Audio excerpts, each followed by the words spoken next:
I'm Jen. I'm Cybil. And I'm Sophia. And this is Every Rom Com, the podcast where we have fun taking romantic comedy seriously. Today on Every Rom Com, we'll flash back to the fashion, slang, and lifestyles of LA in the 90s. Talk about whether we love or hate one of the most famous heroines in literature and film. And explore the careers of the cast and crew of the classic modernization of Jane Austen's Emma, Clueless.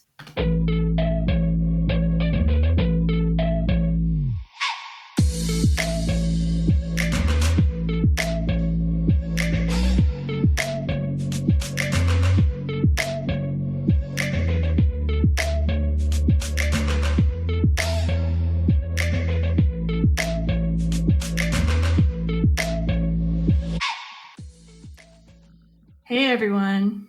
Hi. I love that dance party. Yeah, Right? I do a little dance sometimes. I do a little dorky dance, just like kind of like Ty in Clueless. So I know this is going to be a few months out before anyone listens to this, but are you guys streaming anything good these days? Watching anything good?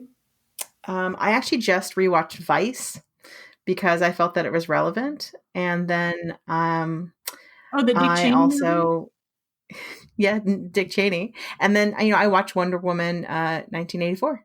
Oh, what was your impression? I really liked it. I actually rented out a movie theater and watched it. And I had a really good time. Nice. Really fun. Okay. I know. What did you think of the first one? I didn't really like the first one. Yeah, same. Huh. Okay. Yeah. Wow. I'm a little bit the opposite. Like I didn't dislike the second one, but I liked the first one better. I think it was mainly because like I didn't really buy, well, I don't want to spoil the movie, but I didn't buy some of the decisions Diana made. That's all. Well, and the second one is a romantic comedy. Ooh. Yeah. Parts of it. Parts of it. Okay, so today we're going to be talking about Clueless. And before we get into talking about the movie, let's get a little taste of the trailer. So, okay, like right now, for example, the Haitians need to come to America. But some people are all, what about the strain on our resources? And it's like, when I had this garden party for my father's birthday, right? People came that, like, did not RSVP. So I was, like, totally bugging. I had to haul ass to the kitchen, squish in extra place settings, and, like, people were on mismatched chairs and all. But by the end of the day, it was like, the more, the merrier. And so, if the government could just get to the kitchen, rearrange some things, we could certainly party with the Haitians. Wow. You guys talk like grown-ups. Oh, well, this is a really good school. Mr. Hall was way harsh. He gave me a C minus. Well, he gave me a C, which drags down my entire average. Hello? There was a stop sign? I totally paused. You try driving in platforms. Oh, should I write them a note? Ew! Get off of me! As if.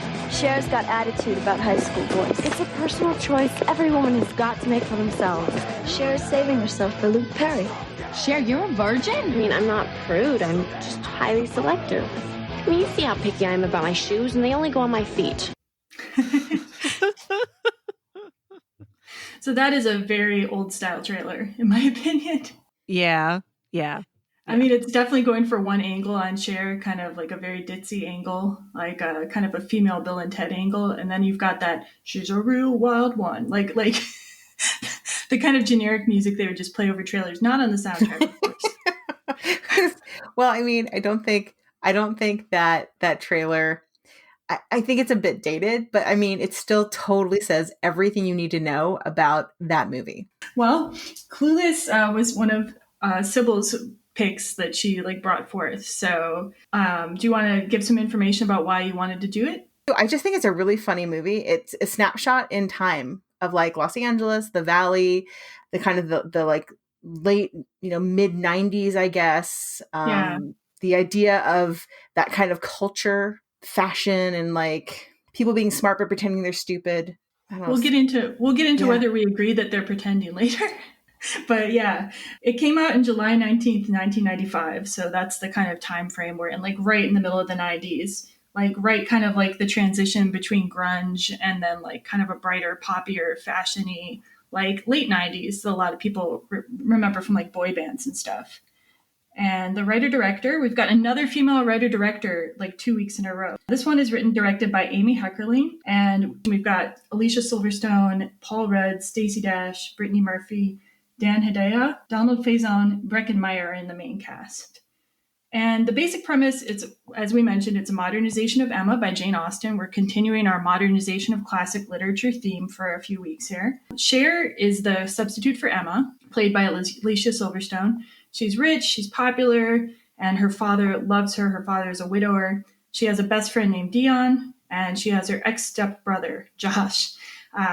She's annoyed by two small problems in her life at the beginning of the movie.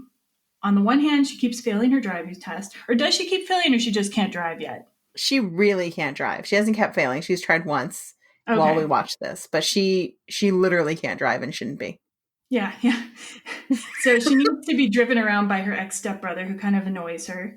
And also her second problem is she has a teacher named Mr. Hall, played by Wallace Shawn. Love Wallace Shawn. Yeah. And he won't change her grade in debate class. Oh yeah, he's a genius in this for sure. And then to solve these problems, to solve one of them, she makes a match between Mr. Hall and Miss Geist, another teacher at the school. And suddenly her grade improves in debate. Everybody's grade improves because the theory is they were both miserable and they just needed to be happy to get good grades. And after that, she wants to do more good deeds, as she puts it. So she takes on a student named Ty, who's a new student, and she tries to get her to be popular and like kind of up her social status, do a makeover, etc. But at the same time, she's keeping Ty away from this kind of stoned skater boy named Travis and pushing her towards Elton, who's a very popular guy. And if you've read Emma, you will know that things do not go to Cher's plans. All right, so that's kind of the general overview of the beginning. Oh, at the beginning of the episode, I should have said we will do a section that is relatively spoiler-free. So this is that section. If you want to give us comments, feedback, questions, you can email us at feedback@everyromcom.com, or you can go to our website, everyromcom.com, to find our podcast at any time.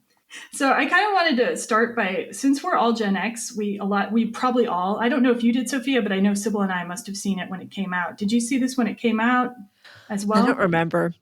Okay. I don't remember. So I did. Yeah, I totally did. As much as we remembered, I just kind of wanted to talk about like what's our relationship to this film and to the story. Like, had we read the book first? Had we seen this film first? Had we seen another version of Emma first? And like, kind of what were our impressions at the time and now? I know for me, I had not read Emma at this point. I really hadn't read much of Austen, even though I was a hardcore Regency reader. I didn't really like Jane Austen much, and she was too like placid and staid for me. I know it's very like un-Regency of me, but it's the truth. And Emma is my least favorite of all characters. I think she is, to this day, she's my least favorite. I find her vapid and annoying and so millennial. She is like the original millennial, in my opinion. And I find that this is one of the only adaptations that I really, really, really like. And it's because it does a good job of making her less annoying and more likable as she continues. Okay, and Sophia, what do you think? I didn't like it the first time I saw it. And I feel like it was maybe years later, a couple years later or something, or my cousin was like, no, it's so great. Come on, let's watch it. Let's watch it. And we watched it together and I was still like, nope, doesn't do it for me. I read Emma way later in life, or after these films came out. And I didn't like Emma either. I like the 96 Gwyneth Paltrow version. That one I've watched a lot and I still enjoy that version. Yeah, this was not the film I was into in 95, 96. I was watching Empire Records and Before Sunrise and While You Were Sleeping, I loved French Kiss, that kind of stuff. Mallrats. Yeah. The whole Kevin Smith ouvre. And then Tarantino was really active then too. I mean, he still is, but that was his payday. So that's what I was into. I liked it this time around. I could, well, because it's such a snapshot, as Cybil said. And I'm like, oh my goodness, wow. Here's where so much of other films have been influenced by this one. All the things that maybe bugged me before, I laughed at now. I'm like, oh my gosh, that's hilarious. But it was for nostalgic reasons, you know? Yeah, yeah. Like, I think I have some similarities with where you're coming from, Sophia. I'm totally different than both of you on Austen, though. So, first of all, I read Emma before I saw the movie, either Clueless or the adaptations, the straight up adaptations. Like, my mom had all these Austen books, and I would always raid my mom's bookshelves. So, I'd read probably everything Austen wrote by the time I saw Clueless. I was a serious nerd. I love Jane Austen's work. Emma is not one of my favorite heroines, but like, I feel like she's sort of unfairly reviled in a lot of ways just because I think she's very much a product of her time. We can get into that later. I'm not going to go so in depth. But yeah, when I first saw Clueless, I was also like you, Sophia. I was watching more like very indie movies and especially Tarantino. Yeah. And at the same time, I just finished high school being this total nerd. And nerds and smart people don't fare well in this movie in terms of how they're portrayed. and also like I was like kind of considered the ugly girl and Cher is like the hot girl. And I had endured like a lot of high school classes where hot girls would make dumb speeches and everyone would applaud. And you're up there like Amber being like, I can't work with this. Like, how am I going to argue against this person? They didn't do their debate homework. Like I'd never been in that exact same position, but I identified more with like a Josh or not an Amber because she's made to be a real jerk. She's a side character in the movie who's a real jerk. But like, yeah, the smart people in this movie are kind of portrayed as jerks. And that bothered me then. And it still bothers me now. But I like it better now because, like you said, there's that nostalgic element. And also Brittany Murphy's performance. Oh my God. Yeah. Yeah. Watching it now, I'm just like, she was amazing. Yes, yeah. I agree. Watching it then, it was like, oh gosh, she's kind of this, she's the fixer-upper or whatever. But looking back, I'm like, she's hilarious. She's so funny. She's so funny. Her body language in this is just so good. Oh yeah. Yeah. Like she does so much with just her body. Her like, oh, she's hysterical. And neither of you also are from California. So I think that also affects this, you know, having grown up in California. My school was so much like this that like, for me, I was just like, oh, this is like my school. And where would you have fit in that school ecosystem? I mean, gosh, I was a floater, so I didn't have like any of these cliques, but I was like friends with, like, I would have been friends with Cher. Okay. Like easily, I would have been friends with Cher. Yeah. Like I would have hung out with her. I wouldn't have partied ever because that wasn't my jam, but I would have easily known her and hung out with her. Like if there had been any girls who were very popular and rich who had been as nice as she was to other people, all the popular girls in my school were really nice. Yeah, not at mine. They were all nice ones. They're all like AP students. That's why I think I've always really enjoyed this movie because I think there are different kinds of kind of cliques. And this one I felt was more like, hey, there are popular girls who aren't just cruel. Sure.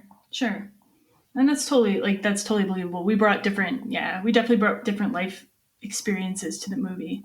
And not everybody brings different life experiences to movies. I think it's a huge part of why we like one thing or another. Let's talk a little bit about the Clueless vocabulary. I mean, Clueless actually started a whole trend of its own kind of vocabulary, which I thought was really interesting. So when this movie came out, like, you know, like She's a Monet was not a thing, but then it became a thing. Really? Right. And then, you know, it harkened back to, you know, like the idea of, you know, her gams and her pins, and, you know, it brought in kind of these older ideas and these newer words, but then it used totally a lot, and it used dude, and, you know, they hit the skaters. And so it brought in all of these different kind of languages and lingos that to this day is still around.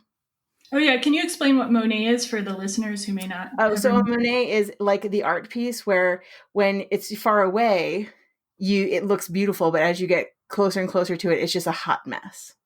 And that's to describe a person in this movie, though. To describe a person, which also could describe a life like 2020. My 2020 is a bit of a Monet. Yeah. So yeah, I thought it was interesting too. Like Murray's character actually says, street slang is an increasingly valid form of expression. So Donald Faison plays Murray. He's explaining why he's calling his girlfriend woman. And apparently Donald Faison also brought in the phrase "keeping it real." That was his sort of addition to the script. So Really? So I thought And that was how many times do we use to this day keeping it real? Oh, yeah. Keeping it real. Sure. So I mean, there's just Although like I don't things know like if people that. get clueless with that entirely. I think a lot of people have probably brought that to culture. But yeah, definitely like whatever and as if. I think those were things that like I didn't really hear before Clueless. I mean, and it made totally like a big thing. And I mean, they used I use like. Gosh, I didn't even notice the likes as like a thing because we do it. Yeah. You know, that's just part of everyday vocabulary. I did notice too, like the big words, like seems to be a thing they carried on into Bring It On when there's that one character who's like studying the SATs or something, and she keeps doing these big words all the time. I thought that was funny. Maybe it wasn't an influence, but it reminded me of that. This particular film, I mean, and there's a lot of films that Clueless, that I always talk about Mean Girls because if you watch Mean Girls with this, you can be like, oh my gosh, there's so much about Mean Girls that is a homage to Clueless. But there are lots of films that take from Clueless because Clueless is the kind of penultimate like teenage coming of age, that generation movie that if you go back to, it's up there for me, just like a Better Off Dead would be. Yeah. I would add that Never Been Kissed has a lot of influence from Clueless. And same fashion designer on that movie. There you go. Absolutely. Yeah, which brings us to actually designer Mona May. I had the most fun for this podcast researching the creators on this film because I did not realize like how many other great things they had done, some of them. And Mona May, the fashion designer on this movie, she did the Clueless TV show, but then she also did Romy and Michelle, The Wedding Singer, Night at the Roxbury, Never Been Kissed, and Enchanted. She did the fashion for all those movies. That is because if you want color flash and the feel of the 90s, that's who you go to. Obviously, fantastic. Right. But also, who the heck didn't know that there was a Clueless TV show? Because I sure the hell didn't. And then how did it go on for what was like 4 seasons or something? Okay, I have a whole bunch to say about that later in the podcast, if it's okay. Like I watched not only one episode, but several episodes just as research.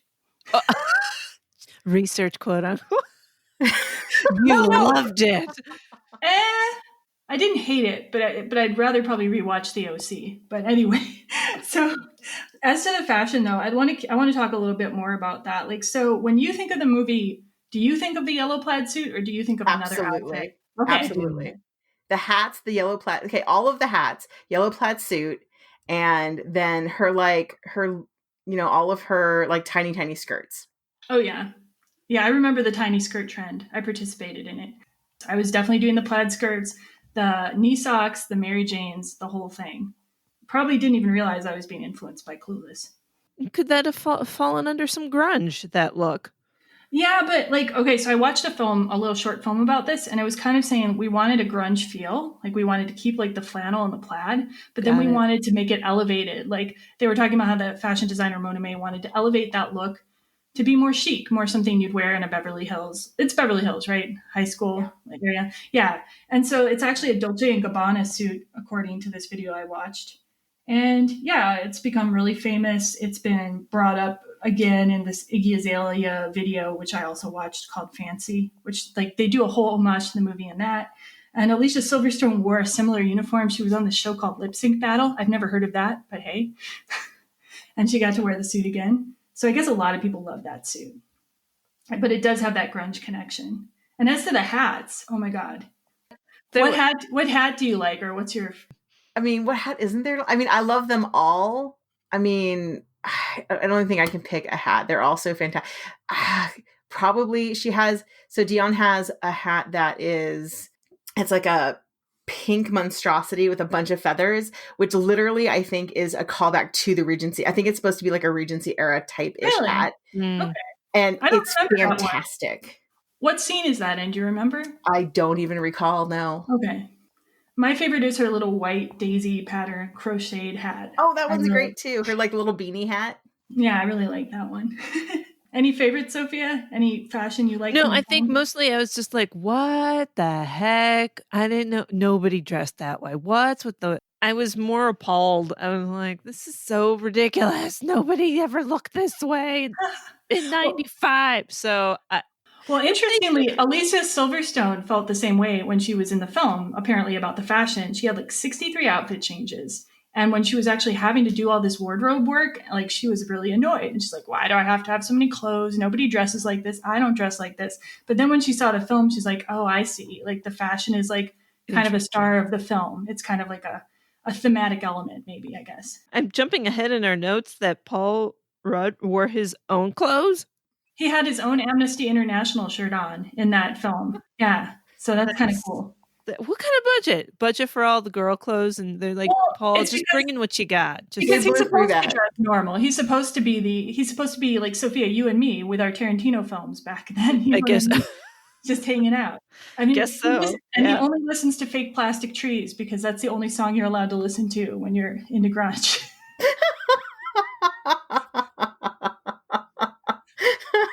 It really speaks to him. I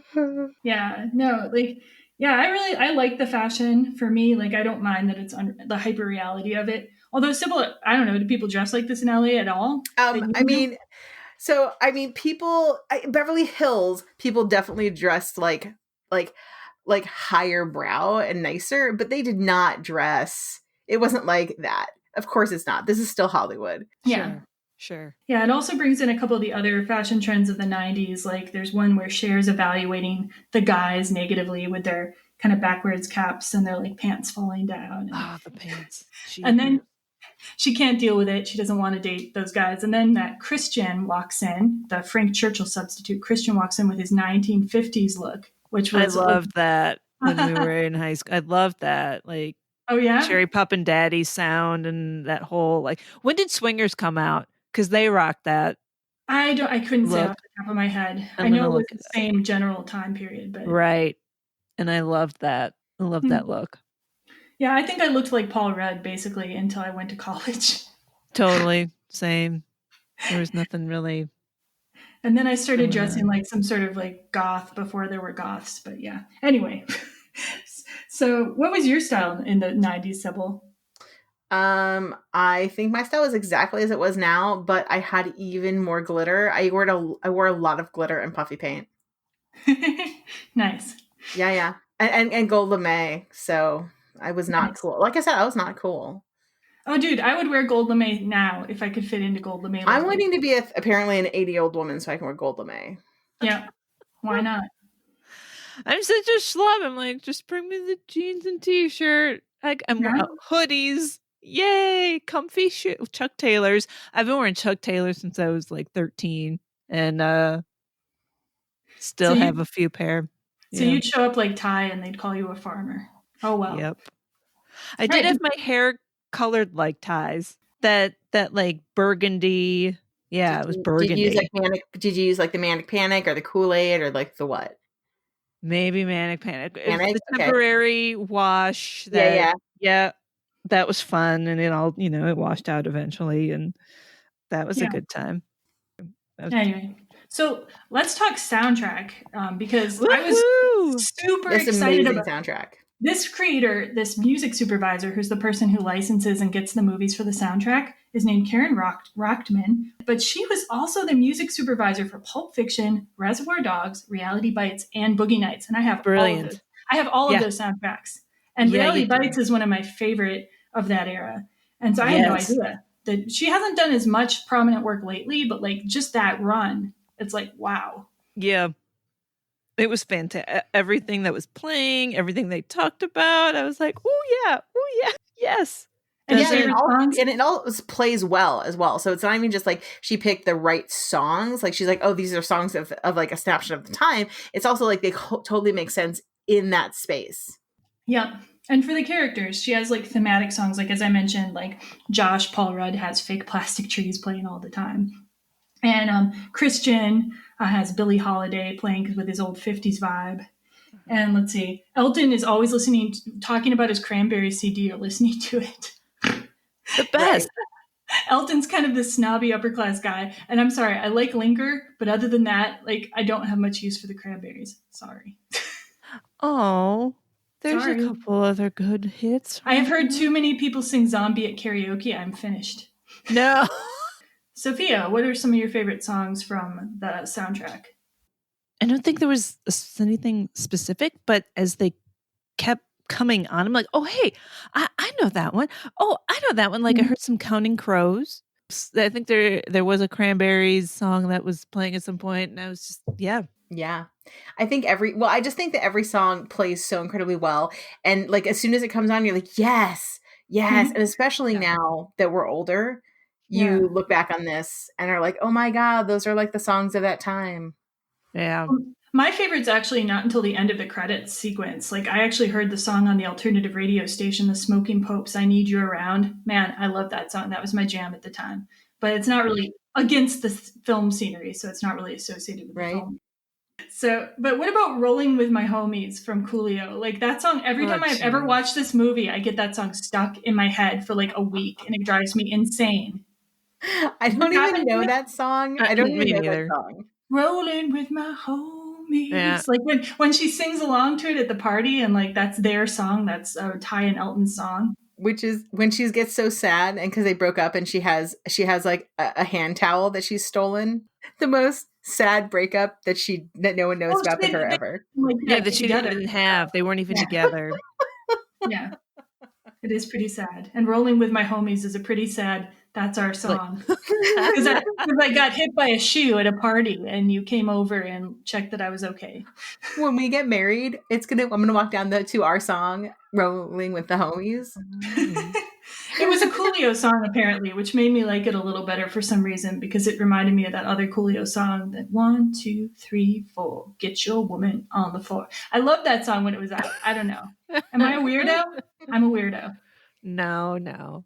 So anyway, this is such a 90s time capsule that the Mighty Mighty Bosstones actually appear in the film too.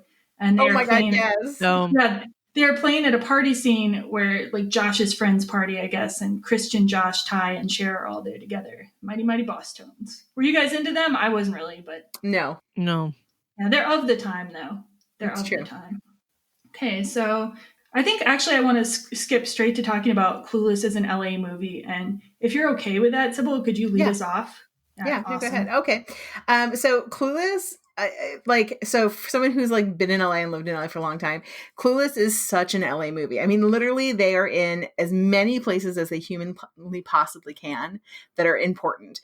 And everything that they do is so LA. From they're in valley locations, they're talking about the valley, to they have Beverly Hills, and they like show what it's like to be in Beverly Hills in the school, which by the way is just a UCLA campus. And the driving on the freeway scene. I mean, I don't know. So I'm going to ask for somebody who's, from a smaller town in the Midwest, is getting on the freeway to you just as scary as that scene? No, it was not scary to me in the Midwest. It is, but when I visited you actually in California, like when we were in college, I was terrified by the right. I think that LA traffic has, across the country reputation as being awful, and so highway driving I can handle, but LA driving, freeway driving, I would probably, because I will tell you, growing up, learning how to drive and going on the freeway was exactly that. That is the most realistic learning how to drive on the freeway that I've ever seen. Like every single person I know was like, oh my God, yeah, no, that's 100% true. And when I watch it, I still have heart palpitations. I'm like, no, that's, oh my God, yes. I have a clip of it. Could I play a little bit of the clip for some flavor? All right. This is the scene where we should introduce it. Dee, Cher's best friend, has accidentally driven onto the they say the freeway, the highway. Yeah. What the hell? Yo, you're getting on the freeway.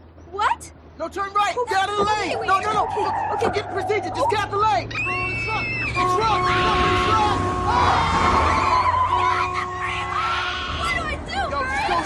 Go straight. Go. Just relax and drive, baby. Just relax and drive. Look out. I'm here with you.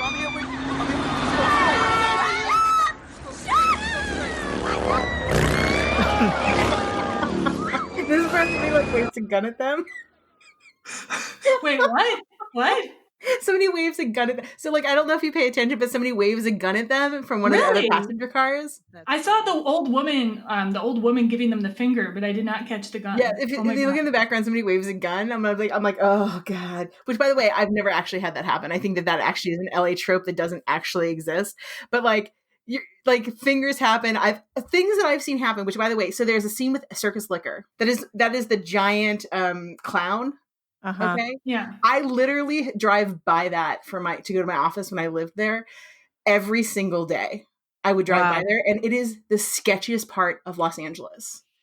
Can you tell what happens in that scene, just so like the listener like? Oh yeah, so that is the scene where poor Cher is, she has a Me Too moment where she's like, I don't want to kiss you, I don't even like you, I didn't want to even get in your car, and he does not understand the dude she's with is like, Elton. Elton. Yeah, it's Elton, right? Yeah. Uh-huh. He's like, oh, you totally like me because I'm a white guy and I'm driving this convertible.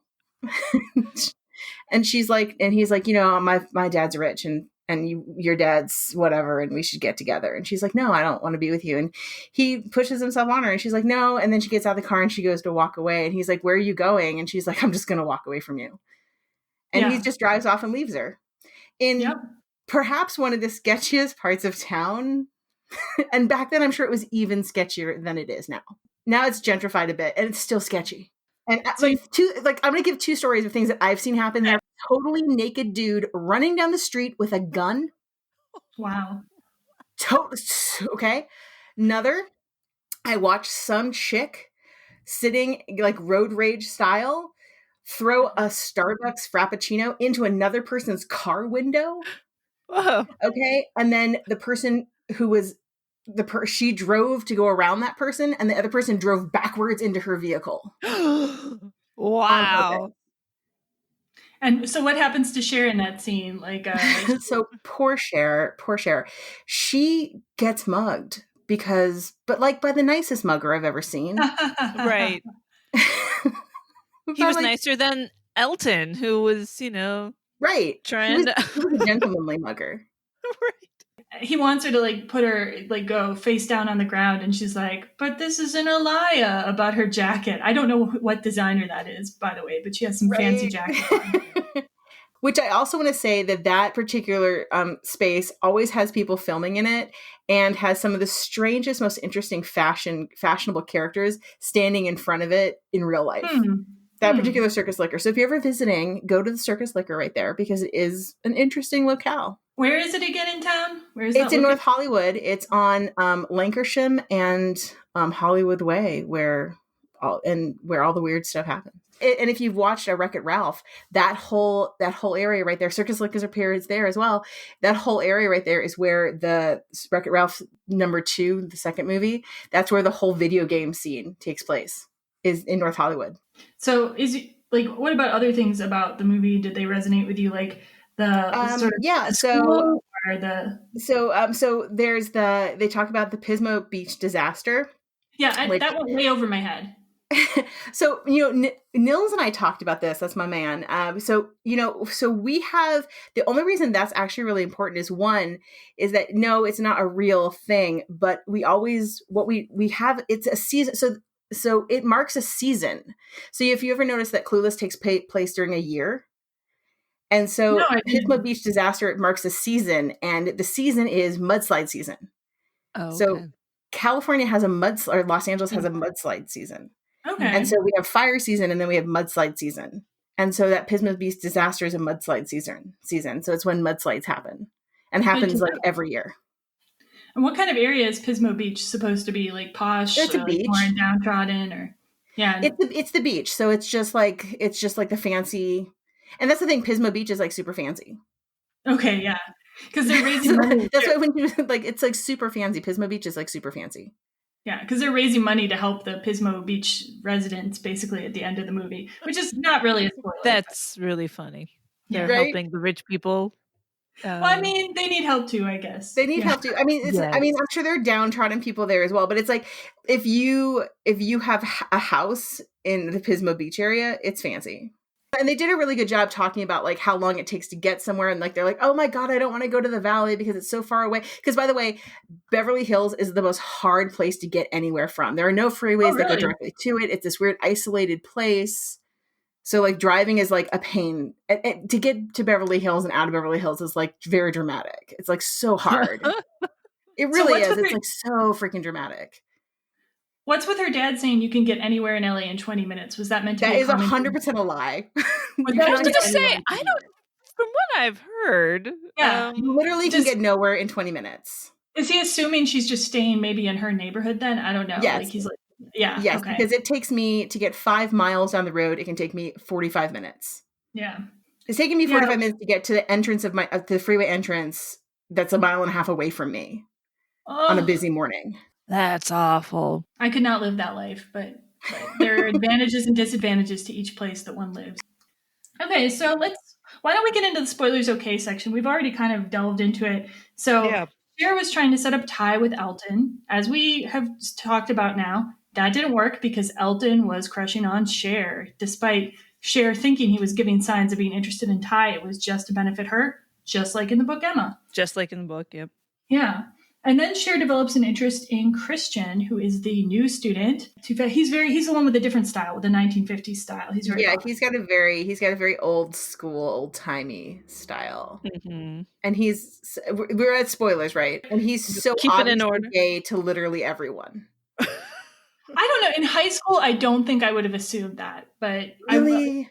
I wouldn't have assumed it, no. And he has a very, like, subdued style. Like, if he came over to the house and he wanted to watch Spartacus, which Cher calls Sporadicus, and Some Like It Hot, I might have caught on, but, like, yeah. Look at how he dresses. Literally, that kid is gay. There are heterosexual men who dress well. Not in the 90s. I think I met some, but whatever. Anyway, moving on, he's gay. But when he comes over to take Cher out for a date, Josh sees Cher in this little tiny white dress, which she says is from Calvin Klein.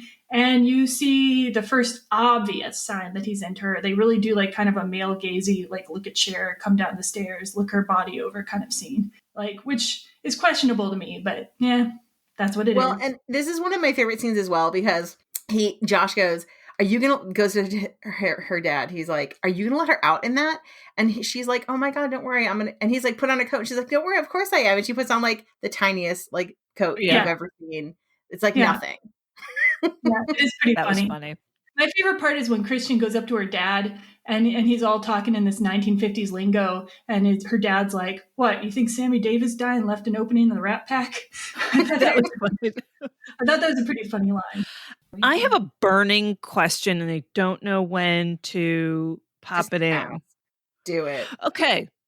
Does Josh grab Cher at some point early on? Like when you kind of are first introduced to him, they're in the kitchen because he goes, you're filling out well. And I'm like, did he just grab he was tickling her? He does. He tickles her. It is flirtatious, but to me it was like that could be read as like, a sibling thing. Like, Yeah. Oh, I guess so. But it took me aback for a minute. I'm like, what? Oh, sure. This scene is the scene where it like telegraphs to you, like, obviously that like, oh yeah, he's into her. Yeah. And then you see her dad too. Like, okay, so when he says he's going to go to the party and make sure she's okay, you see the dad kind of give like a wink, like, oh yeah, you're going to make sure she's okay. Yeah. Okay, so yeah, we know Cher finds out Christian is gay. She tries to have a date with him. That doesn't go well. And then Ty suddenly becomes more popular after she has like an incident where two guys like endanger her life at the mall, which is totally filling in for the really politically incorrect scene in Emma where she's accosted by gypsies or something like that. It's such a weird thing in an Austen book too, because she doesn't have a lot of things that are like really melodramatic like that in her other books. So it's like kind of out of left field. You're like, yeah, really? She's accosted by her gypsies? Publisher clearly was like, listen, we need something here. I don't know. But anyway, Ty's attack at the mall like makes her popular. Everyone wants to hear about her so-called near-death experience, which it was not. So Ty's becoming more popular. Immediately after that, Cher fails her driving test because she's a horrible driver. And the most hysterical driving scene ever, where she hits cars and almost kills a biker. It's funny because she didn't kill the biker. Right. It's like that place where comedy is just like right on the edge of tragedy, you know? It's true. Like you felt like you really do feel for the driving instructor where he's just like, dear Lord, how is this happening? Which, by the way, speaking of things, so if you've ever driven in Beverly Hills, they're a single street, like the single road. So they're a single lane that is big enough for 2.5 cars. I'm not messing with you. So they're that large. So for her to like almost hit a car, it's unreal. And she's like, "You mean I didn't pass?" That was cute. And the instructor was like, "Rah." Girlie, as far as you're concerned, I'm the messiah of the DMV. I believe that's what he says. Okay, so Cher fails her driving test. She realizes she's interested in Josh at the same time. And then Ty reveals to her that she's also interested in Josh. Cher is like totally discouraging this interest. And then Ty says to Cher, "Why am I even listening to you? You're a virgin who can't drive." What's fantastic about that line, "You're a virgin who can't even drive," is Cher's reaction too. She's like on the verge of tears, and she's like, "That was really low, Ty." Yeah. Yeah. Okay. Sorry, where were we? We can go on. Cher realizes her matchmaking and slacking off have been mistakes. Yeah. And Cher decides to get involved in charity at the Pismo Beach Disaster Relief Fund. And she helps her dad with his depositions. And she's remaking herself. And then Josh and Cher then end up hooking up after one of her dad's lawyer friends gets angry at her for making a mistake. And after that, Ty and Travis hook up. Travis is the stone skater boy from the beginning of the movie, but now he's entered a 12-step program and he's come back all reformed with better skating. And Murray and Dion, so Cher's friend Dion, she doesn't really have much of an arc, really. Like her and Murray fight and they make up. They fight and they make up. I don't really get the idea that they've gone through some kind of journey together. So it's a little bit sad that she doesn't get as much of a journey in the movie. But I mean, that's not even a character that existed in Emma. Like Emma did not have any friends, basically, except for like her former governess. I was going to say her former governess. And Harriet, yeah, that she adopts. Harriet, who is Ty. Yeah. All right, so that's like, there we are with the plot. So let's see. How do you guys think this plot succeeds as a modernization? I thought that it does a really good job. I actually, like I said at the beginning, I think it works even better as a modernization. I think they did a really good job updating it, considering I think Emma can be hard to update. Yeah, because there's weirdness. Like, yeah, like there's gypsies. Yeah, well, yeah, obviously. But like beyond that, like Mr. Knightley. So Mr. Knightley is Josh. Okay. Right. Josh. He is listed as being 37 or 38. And Emma is 21. So obviously that's not going to happen. He's her brother-in-law, which actually I would argue is maybe a better relationship to be dating than your ex-stepbrother, but whatever. But he basically like has known her since she was a kid. So that's also kind of vaguely incestuous too. So yeah, so it is hard to update. That's an odd situation. And also having somebody who's in the social position where Emma is in Austen's novel. In Austen's novel, Emma is basically like almost the only person of her social class and her age in her town, in her small town. So like, that's why she doesn't have a friend. That's why, glomming onto Harriet after her governess left to get married is so appealing. She's like, oh, I've got a project now. I've got somebody who'll look up to me. I have someone to talk to walk with. I mean, at that time as a woman, having someone to walk with was important, to go places with. And yeah, I think it makes a real difference in the characterization because Cher has friends. She has Dion, has her friends at school, but like Emma basically has no one in Austen's novel. I think that's why I find her more sympathetic than maybe other people do, because I'm looking at it through the lens of she has just had no peers and everyone in her life has been praising her. Right. But I also felt that they did a good job where the things that were nice in the book Emma is that Emma's relationship with her father. Like of all Austen's characters, she has a very good relationship with her father. And but so her father's weird in Austen. Her father is like super weird in Austen. He's much better in Clueless. Like in Austen, he's like super hypochondriac. I think he's weird in Clueless. I mean, I think everybody's a little bit toned down. Well, I think I agree with you definitely that the translations of the characters to the present day were very, very good choices. Like the relationship with her dad, keeping that tightness, keeping that being one of Emma's main positive character traits, that she loves her dad. She's going to look out for her dad. She cares about her family. Great. And I also love how they cut out the Jane Fairfax Frank Churchill story and just simplified that to be Cher is interested in another guy, but it doesn't work out. Because he has a secret, but it's not like, I have a secret engagement. Like, it's like, that would not work. So.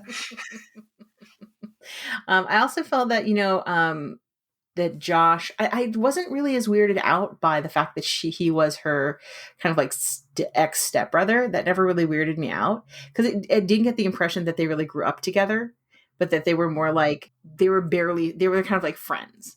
Sure. Yeah. I think for me, it's like only like, if they don't work out, it's going to make it really awkward in the future. That's the only thing that will. I like that Clueless, they're in high school. I think that's a clever and just a good transition from the story, because it feels that way. This whole like setting up and, the cliques and all that, and social hierarchy. The social hierarchy. I think that translates quite well. Yeah. I thought Harriet's was interesting because in the book, Harriet is supposed to be quite beautiful. Her appearance was not why she wasn't marriageable. It was all her social status, her economic status. But today, like, that doesn't really translate. Like, be like, oh, she's hot? Date her. You know what I mean? Right. So they had to make her like less hot than Alicia. Almost everyone's less hot than Alicia Silverstone. Like, it's like, she's ridiculous in that movie. But she's in this movie. Harriet's social status is more denoted by her clothing, her accent, her word choices, kind of her goofiness, her awkwardness, and her hair dye. I don't know. One last thing is, I think this story does hit most of the beats of Emma, so that's really good. Like, there's a party where she tries to get Elton with Ty, and instead he forces himself on her in a less dramatic way in the book. But there you go. There's the part where Josh dances with Ty at a different party, which echoes Knightley dancing with Harriet at a party, and why Harriet becomes interested in Knightley. And yeah, I just think it does a really good job hitting the beats. The weirdest thing for me is Cher and Emma do not seem much alike to me. They really don't. Like, Emma is supposed to be like actually quite smart, but she just slacks off. And like, she doesn't really have any friends, and she's been spoiled and she's been left alone. And kind of like the viewpoint of Austen towards her is very like kind of critiquing. And I think that's why everyone hates her, because the author is critiquing her as she writes her. She likes her heroine, but she's actively critiquing her. Whereas Cher is always getting affirmation from people, her peers. She has a peer group, and she's getting affirmation for not trying hard. Emma doesn't really get that. She just gets kind of like, they let it go. They don't applaud for her as much, maybe, but they just let it go. They applaud politely.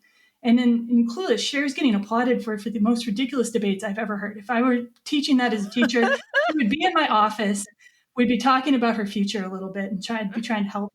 I feel Emma is portrayed as more intelligent, or that her society values intelligence. Like, maybe it's more that. Like, I feel like Emma's society does value intelligence and promotes it, whereas I don't know if the environment of Cher is promoting it. See, and I feel that they're promoting intelligence. It's just a different kind. Sure. So, she's being like, her dad is like, oh, so you negotiated your grade. Excellent. That's what we value. We like more street smarts and less like just like book learning. Well, like street smarts, except for getting mugged. Well, but listen. Or driving. Well, guess what? She'll learn that as well. She's learning. Yeah. She has potential. Like, she's still just in high school. Yeah, she's learning. These are life lessons. Mm-hmm. Yeah.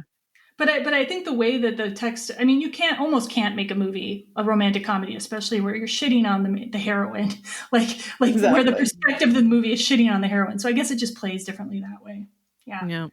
I think Cher is actually nicer than Emma. I think that is one other difference, though. I think Cher is actually genuinely sweeter and nicer and more egalitarian, which reflects our modern era. And that probably makes her more likable. Emma is not egalitarian. Like, at the end of Emma, I don't think it's really implied that she's going to stay friends with Harriet, because it's just not thought of as done in that time. I agree. Yeah. And I actually think that was probably what I thought would be the hardest thing for them to like kind of do in a modern script, is actually something with the class system.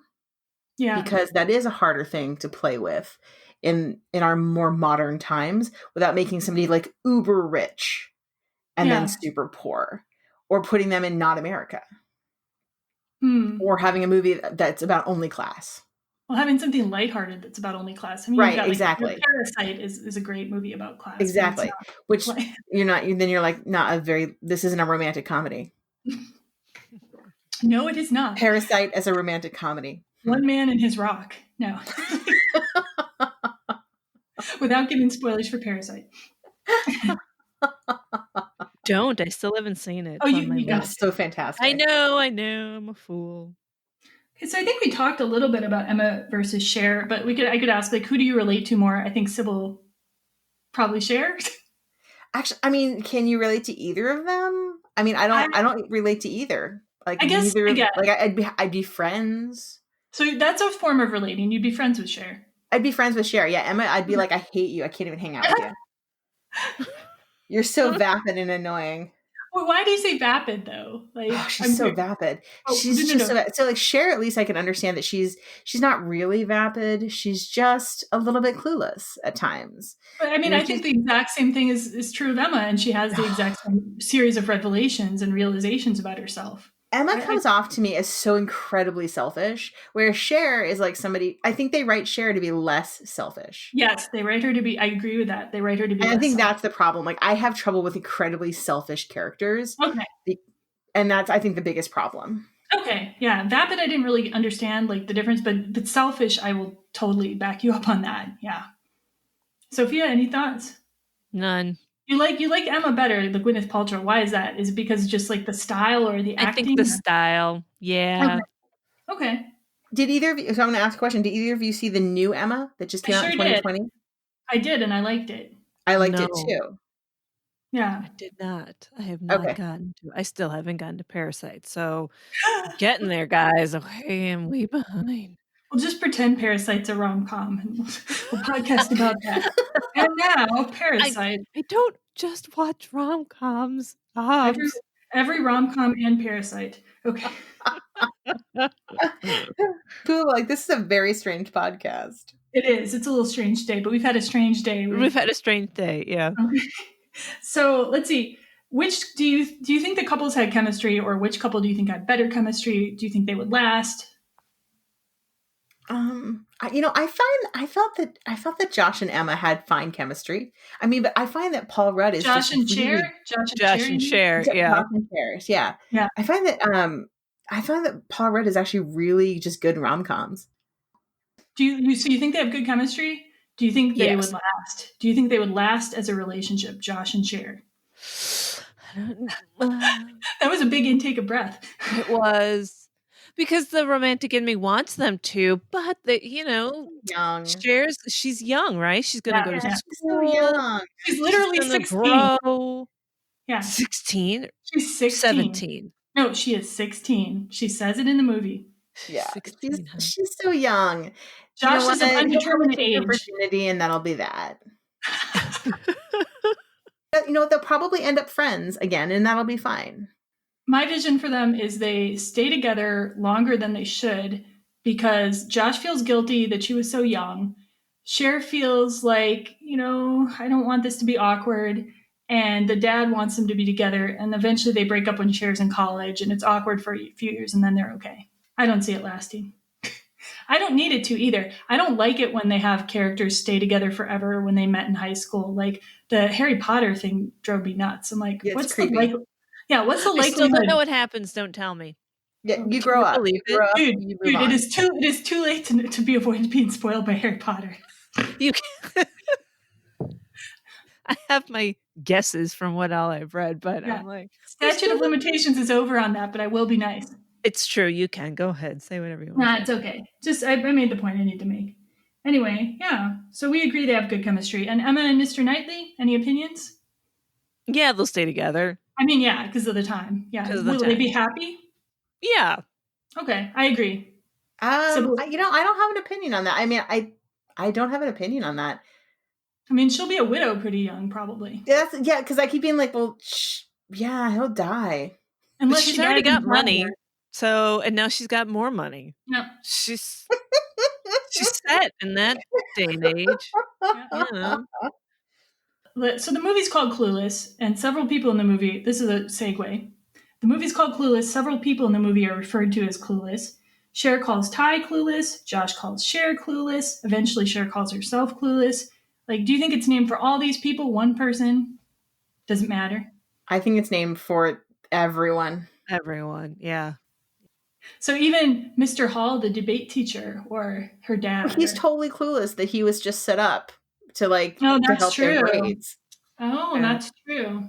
They set up him with Miss Geist, who is this unrealistically disheveled teacher. I'm sorry. It really is. I'm like, what? What are they doing? She's probably our age. She's probably in her 40s, and she's all I don't know, a mess. And I'm like, come on. She looks like the embodiment of the phrase, "Look what the cat dragged in." I'm not kidding. Yes, I agree. So anyway, everyone. I didn't catch that, but you're right, Cybil. The people who are the victims of Cher's or the beneficiaries of Cher's machinations are also clueless. That is a good point. I don't know if Dion's clueless. Dion seems pretty smart. She's also the only character that doesn't really seem to have an arc. I was about to say she's the only one also doesn't really have an arc, except that she has sex. That is her arc. I went from not having sex to having sex. Yeah, because she experienced the terror of being on the freeway and then decided to sleep with Murray. I mean, listen, if you survive a near-death experience like that, I mean, it's going to happen. Yeah. Okay, let's see. And so what do we think Cher learns, essentially? I think she learns to be more kind, and I think she learns that she is not the center of the universe. Mm-hmm. Right, a little less judgy, because, I mean, in the beginning, she's like, oh, I've got to teach Ty everything, clearly. And then she, Travis, he's a nice guy from the beginning, but she puts a judgment on him. Yeah, because he's stoned all the time. Yeah. Yeah, well, maybe. Not like we're judging. Yeah, but not like judging. I don't know, but yeah, it's interesting though because in the book, in the movie, it almost seems like Cher is not proven wrong about Travis, but that by rejecting Travis, he has now gone into a 12-step program. It's weird. The way the movie works, It almost seems like Cher was right all along, and now he is worthy or something. Right. I don't know. I don't know how I feel about that, but I mean, good for Travis, the fictional character, I guess. Yeah, I guess for me, the one thing that I had problems with the movie, I don't guess it's about Cher, maybe as much as the movie does weird things with its themes sometimes. It's Cher's learning a lesson, but at the same time, it seems like she's been right all along, she wasn't right about where she led Ty necessarily, but she wasn't 100% wrong. And I don't know, she's rewarded constantly. I don't there's very few places where she doesn't get to drive is the place where she's not rewarded, basically. Right. I think it's very much of the time. So another thing I had about it being of its time though is I feel like there was a tradition of kind of anti-intellectual heroes going on at that time period. You have Bill and Ted's Excellent Adventure in 1989. Beavis and Butthead started in 93 and actually shows up in the show. She's watching Beavis and Butthead at one point. And then Forrest Gump in 94 won the Oscar over Pulp Fiction, which Forrest Gump, obviously he's mentally disabled rather than just a regular person who's not smart or whatever. But it really felt like there was this truth. It was people who are not intelligent are better people, or they are more fun, or we should root for them. What do you guys think? Do you think there was that tradition at the time? Did you feel it? I mean, do you think it's ongoing? I've never thought about that like that. So, yeah. What I noticed was that in the movie, the characters are portrayed as being intelligent, or who should be intelligent. There's the college girl that Josh shows up with, when he has to pick up Cher, and she's totally pretentious. She's so annoying. You hate her. You're supposed to hate her, but she's supposed to be a college girl who's accomplished something, and they shit on that. And Cher actually knows a fact that she doesn't, which was kind of cool. She knows that Polonius said a line in Hamlet, not Hamlet. And then, but then Amber is actually supposed to be smart, but she's also a bitch. And Mr. Hall, Dee criticizes Mr. Hall. He's something he's just a miserable old man who wants everybody else to be miserable too. And it's no, he's your teacher. He's trying to teach you something. They don't hate Mr. Hall in the movie. You're not supposed to hate him as a viewer, but I don't think you're supposed to like his intellectualism or his strictness or his actual teaching as much. All right, that's my thought. Any reaction?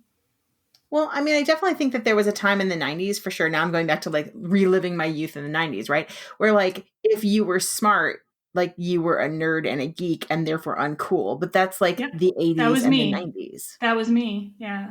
Right. Well, But there I'm were a sorry. lot of movies. There were a lot of movies though that were like making the nerds and the geeks heroes too. So like a lot of the John Hughes movies, it's the nerds and the geeks who are the heroes. Like One Crazy Summer or Better Off Dead, like you mentioned before. I don't know. I feel like this was a different I'll say tradition. this in terms of like, well, we watch a lot of cartoons and a lot of television geared for young children up in my house, and it is definitely the hot way to be is smart, and they are showing all kinds of girls of every age that are doing math and science, and there's and still all up on fashion. I wish they would kind of drop that part. You're anti-fashion, huh? I just like, I don't know. Okay, What okay, does that have okay. to do with like kind of anything? I I mean, don't know it's fun. It's why fun. every girl in like a film, there's always at least one that's like, oh, my outfit. And like, I didn't know anybody like that. We may have to sneak the Devil Wears Prada into this podcast because that would be amazing to hear your opinions on that. Anyway, yeah. I don't know how that's a romantic comedy. I mean, there is a romance. Well, whatever. Okay. I think our definition of rom-com is pretty It's Loose? loose for broad. now. Yeah, loose. Mm-hmm. Okay, so yeah, I guess Anyway. that was just a thought I had. It's like I felt there was that anti-intellectual tradition. Today, it's obviously different. So, is this movie feminist, in your opinion? I don't ever look at a movie whether it's feminist or not. So, I mean, I didn't feel unfeminist while watching it. I think I'm with Cybil on that. I was like, hey, whatevs. I have been looking at movies as feminist or not since like we were kids and The Little Mermaid came out and I hated it. So, and The Lion King. Don't get me started on those female lions. Like they would be kicking the hyenas' asses. I'm sorry. Anyway, but like for Clueless, like I feel like it passes the Bechdel test really well. You know, like do two women talk? Do they talk about something other than a guy? You know, like women's screen time. Right. There's a lot of representation on the creative team, which is good, female representation. I have really mixed, but like we were talking about the themes, I have really mixed feelings about the themes. Like the anti-intellectualism is one that I noticed a little bit when I was younger, not just now, but when I was younger. And then like the ending, it's like they're all at this wedding and like they're all in their couples and they're all talking about getting married. And I'm like, you're 16 years old. Like that's so foreign to what the experience was like for me. But that's like so many but like that's so many people. Like so, I mean, I feel maybe less now, but when I was growing up, like everyone was like, "Oh my god, I can't wait till I get married and I'm gonna have kids and this is what my wedding is gonna be like and blah blah blah blah blah." Yeah, I didn't grow up like that, so it was odd to me. But yeah, fair enough. And then, was there anything else I wanted to say about that? Yeah, just share it. It's like she's valued for her kindness, which is great. But like a lot of what I think she's valued for by Josh, at least visually, the way the movie signals it is her appearance, like it's her hotness. Like that's what's signaled a lot of the time.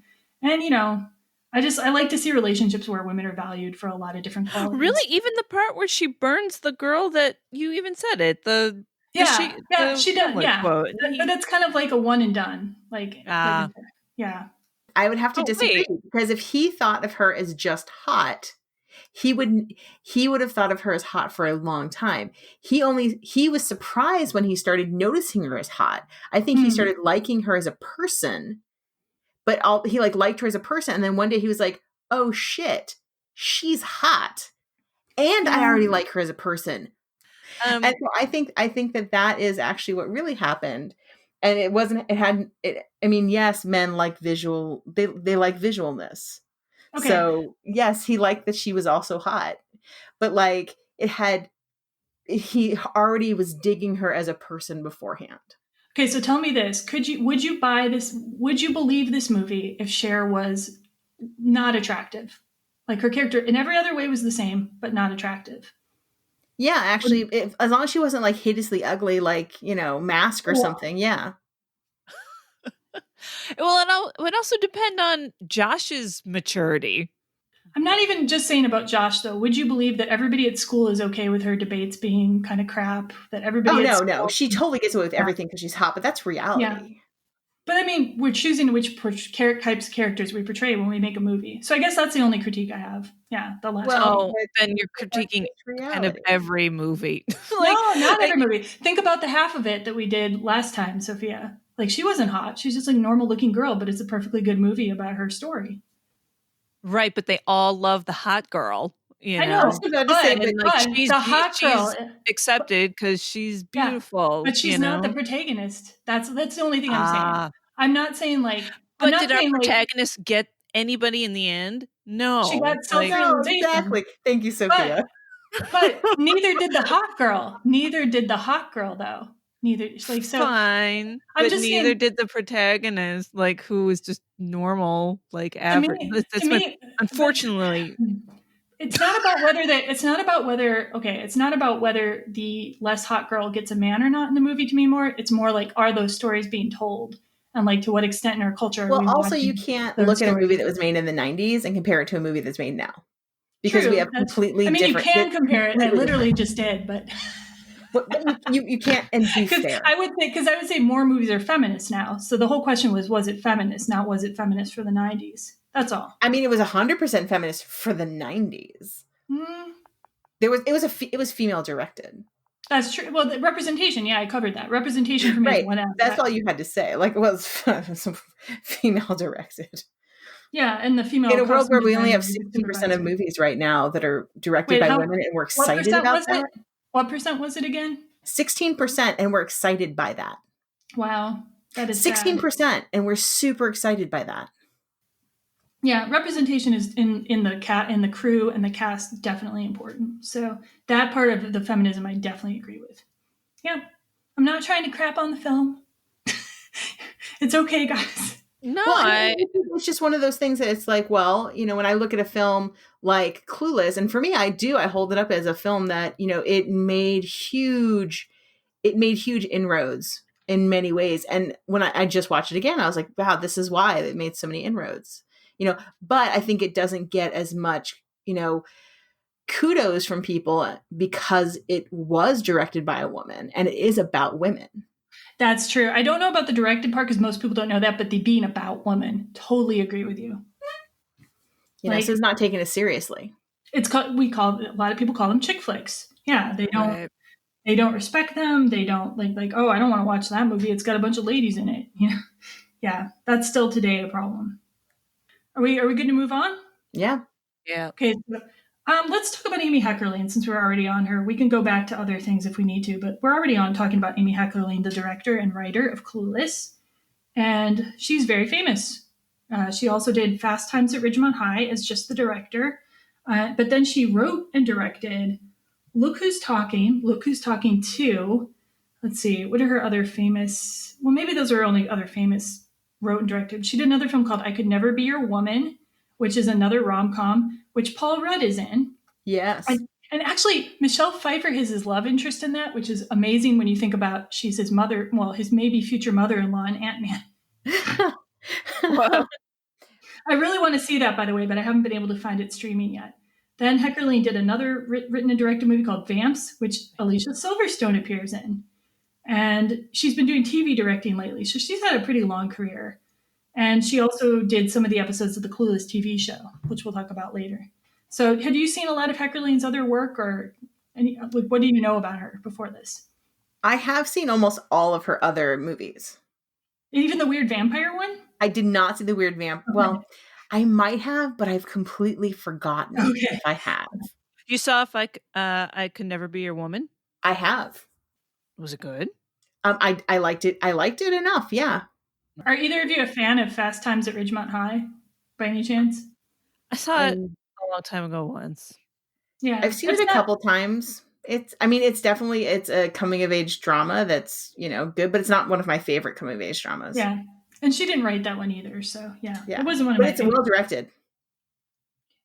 Okay, and then we've got Alicia Silverstone. So I find her fascinating because before Clueless, she was known for this movie called The Crush, where she's like basically a young girl stalking Carrie Elwes. I have not seen it, but I've seen trailers for it. I really want to watch it now because it seems like it'd be so bad it's good. It is so bad it's good. It's bad good. Also, Carrie Elwes is like is like an amazing in his prime. And then she was known for that series of Aerosmith videos. That is how I knew her mainly in the 90s because I watched a lot of MTV. So, Crying, Crazy, Amazing. That's the trio that she did. She was always playing these seductive young girls. In one of them, she's in a schoolgirl skirt that rides up and you see her underwear. And I'm like, that was the zeitgeist back then. Wait, was it feminist? Did you feel like it was a feminist?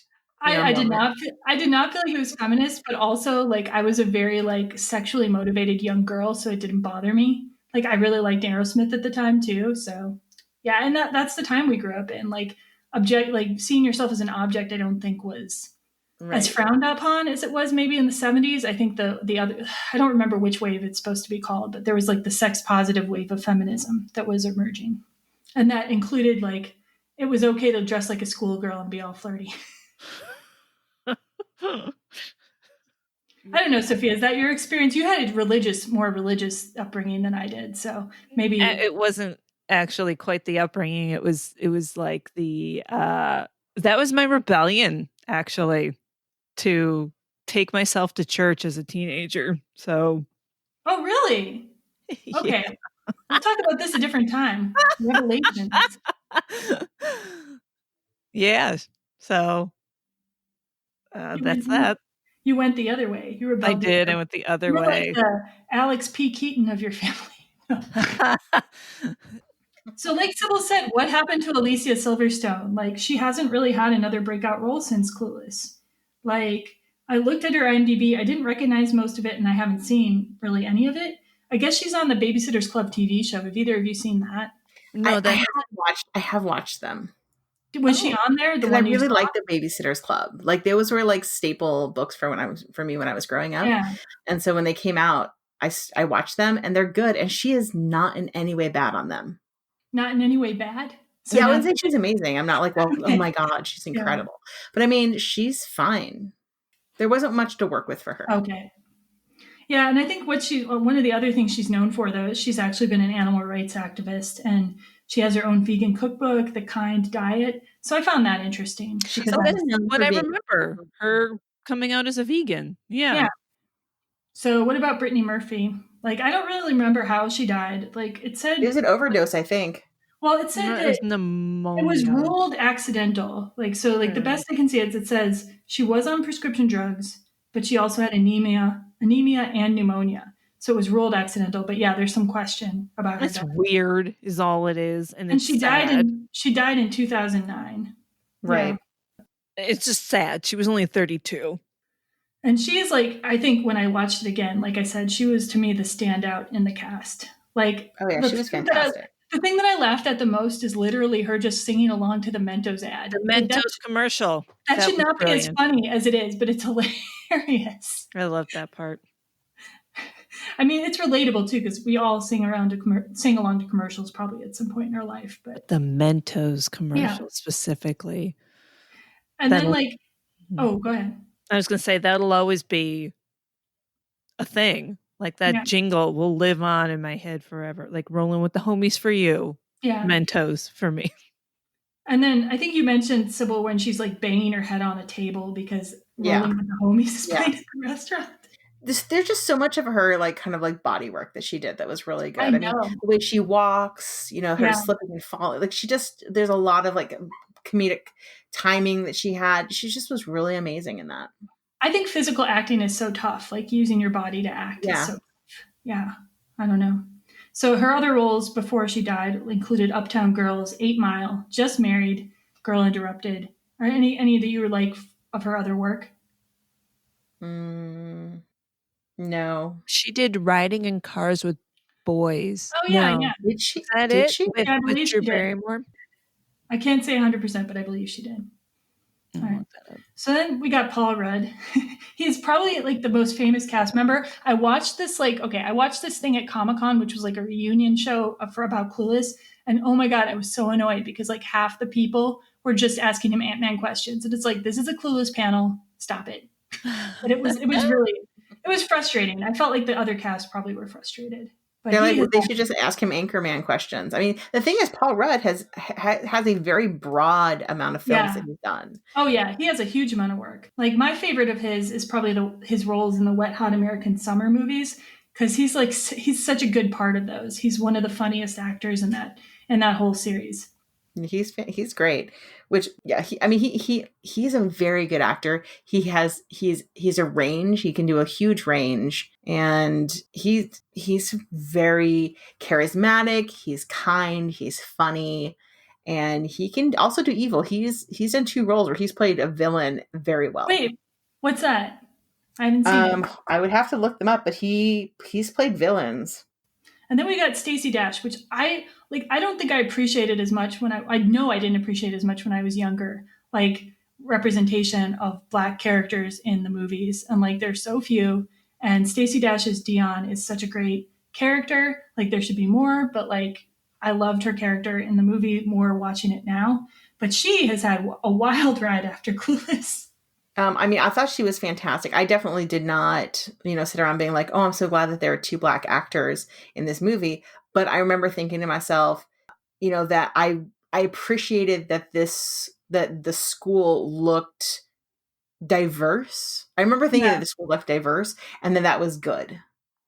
Yeah, I've watched things like the horror noir documentary on Shudder, where it just talks about like some people's feelings about seeing the Black female actress in The Craft. I cannot remember her name right now, but how that was huge to them because you just didn't get a lot of representation, especially in teen films at that time. Right. I mean, think about the John Hughes films, for God's sakes. Right. Yeah. I mean, think about any films. I mean, just anything, So yeah, Stacey Dash has had a really odd career, though. She went on to be in the Clueless TV show, which actually she got to do a lot more work in that show because it was more of an ensemble piece. But then like in 2014, I guess she got hired as a Fox commentator, and she did that until 2017. And like recently, she was in an article in The Guardian where she said she'd been blacklisted by Hollywood for being conservative. And I don't know whether to take that with a grain of salt or not, but like certainly she hasn't done a lot of work in recent years. So then you have Donald Faison, who plays Murray, Dion's boyfriend. He also was in the Clueless TV show. He also got to do a lot more you got to be a bigger part of the show because it was an ensemble piece. And then he was on Scrubs, which I never watched. Did you guys watch Scrubs? Amazing. He's fantastic on that. And he's done work for Robot Chicken as well, and some other voice work. And then we got Travis, was played by Breckin Meyer, who seems to show up in the background of every teen movie ever from that era. Like, I guess he and Donald Faison were actually in a band that's in Can't Hardly Wait that just is playing in the background too. Shut the front door. I'm looking that up because I love that movie. They talked about that in the panel. I love that movie too. Someday we should do it for sure. Can I just shout out to Mr. Breckin there? I like him in another great rom-com, Kate and Leopold. Oh, yeah, it's a great one. Wait, he's in Kate and Leopold? Yeah, he plays Kate's brother. Oh, okay. So he's not the love interest. He's okay. No, he's not the love interest, but he's got a part and he's good. Yeah. And he's just adorable. I think he's also Matthew McConaughey's brother in The Ghosts of Girlfriends Past, if I'm not mistaken. I think you're right. I think you're right. Shows up. He's just like in all the movies in the background somewhere. And I guess he's done writing too for Robot Chicken, so he's not just an actor.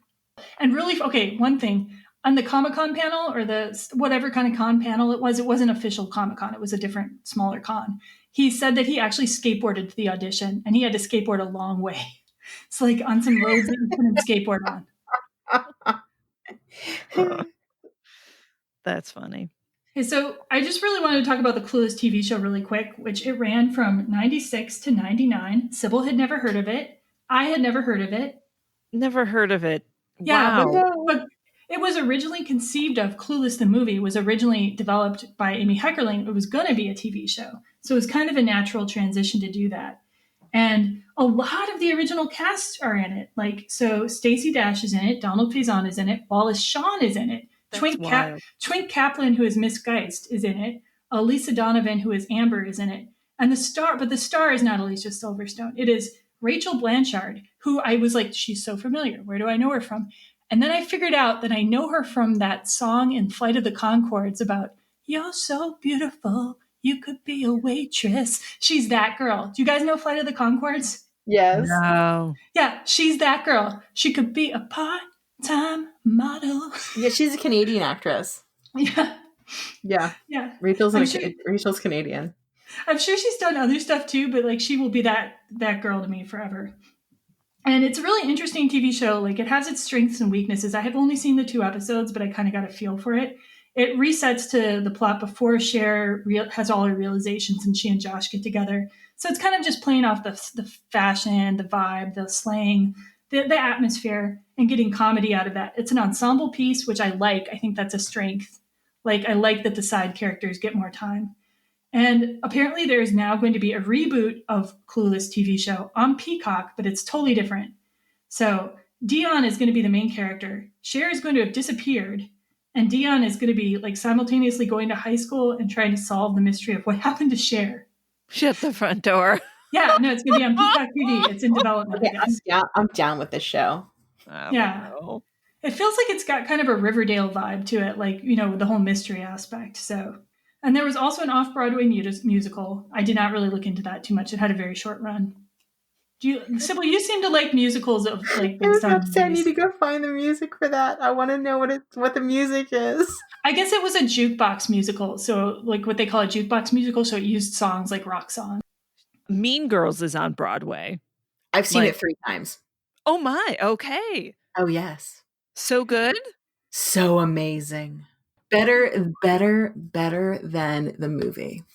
Ooh. Yeah. Nice. That's quite a recommendation since you really like the movie. Yeah, I do. I still like the movie, but the musical is better. Oh wow. So before we do our double feature recommendations and end the show, I do have to point out one more thing about the movie. Is it okay? We got a little bit. So phones in this movie.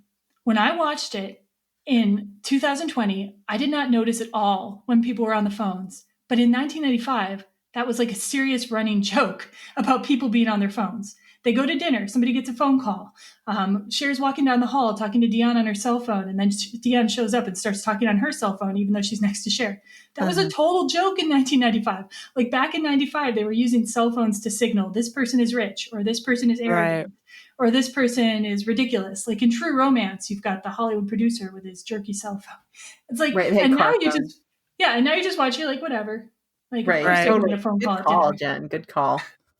And she's got their gym class, she's got that fancy bejeweled phone case, like with her gym uniform. Mm-hmm. Ridiculous. Those uniforms. Come on. I couldn't take it. I was like, no, it's so bad.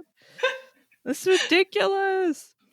No, but I loved all the lame excuses not to play, though. Participate in gym. Heck I did that in high school.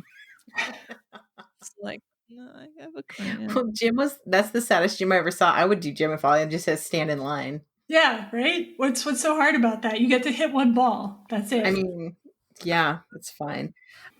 Okay, this brings us to the period where we're going to do some recommendations for double features. Like, so if you're going to watch Clueless, rather, with something else, what would you watch it with?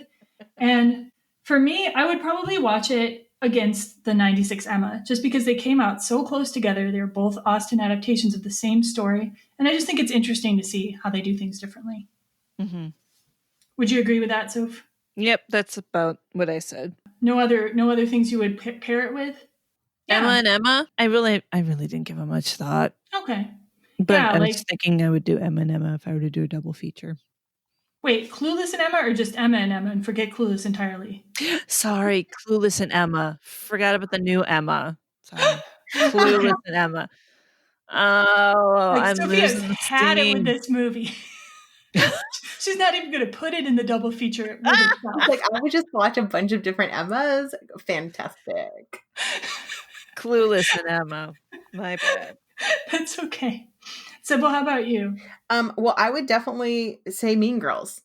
Okay. So, oh yeah, duh. Mean Girls for sure. And because you will see how Clueless has like affected the making of Mean Girls so much.